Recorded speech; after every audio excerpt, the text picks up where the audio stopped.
ఇలా హైదరాబాద్ లో వీధి దీపాలు వెలుగుతలేవు చాలా చోట్ల. ఆ వీధి దీపాలు వెంటనే వెలిగేటట్టు పండగ వచ్చింది, బతుకమ్మ పండుగ వచ్చింది.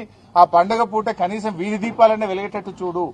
ఇలా రాష్ట్ర ప్రజలందరికీ కూడా ఇలా బతుకమ్మ పండుగ ప్రారంభోత్సవం జరుగుతా ఉంది. మా అక్క చెల్లెలందరికీ కూడా బతుకమ్మ పండుగ శుభాకాంక్షలు తెలియజేస్తా ఉన్నాం. ఇలా పల్లెటూర్లలో కూడా ఏమైపోయిందంటే కనీసం బుగ్గలేసే పరిస్థితి లేదు. జనరల్ గా తల్లిగారింటికి పోతుంటారా మా అక్క చెల్లెళ్ళు. ఇలా గ్రామాల్లో కేసీఆర్ గారు ఉన్నప్పుడు మిషన్ కాకతీయలో చెరువులు బాగు చేసి బతుకమ్మ మెట్లు కట్టించాడు, బతుకమ్మ ఘాట్లు కట్టించాడు.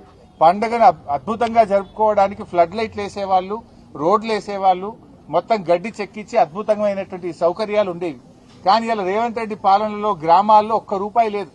పంచాయతీ సెక్రటరీలు అప్పులపాలైపోయినారు, సర్పంచులు లేరు, ఎంపీటీసీలు లేరు, ఎలక్షన్లు పెట్టే ధైర్యం రేవంత్ రెడ్డికి లేదు. గ్రామ పంచాయతీల్లో నయా పైసా లేదు.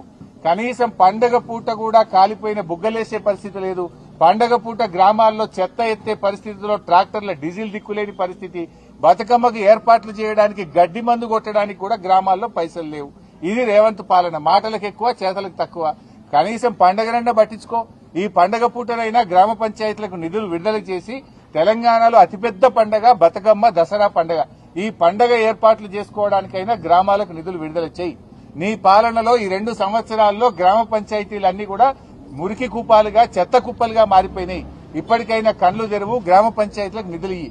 బడా కాంట్రాక్టర్లకు కాదు బిల్లులు ఇవ్వాల్సింది, గ్రామాలకు ఇయ్యి. పేద ప్రజలకు ఇవ్వాల్సిన డబ్బులు ఇవ్వు. గ్రామాల్లో వరదల్లో మునిగిపోయిన పంట పొలాలకు సహాయం చెయ్యి.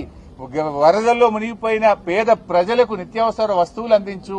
వారికి ఆర్థిక సాయం అందించాలని చెప్పి మేము డిమాండ్ చేస్తున్నాం.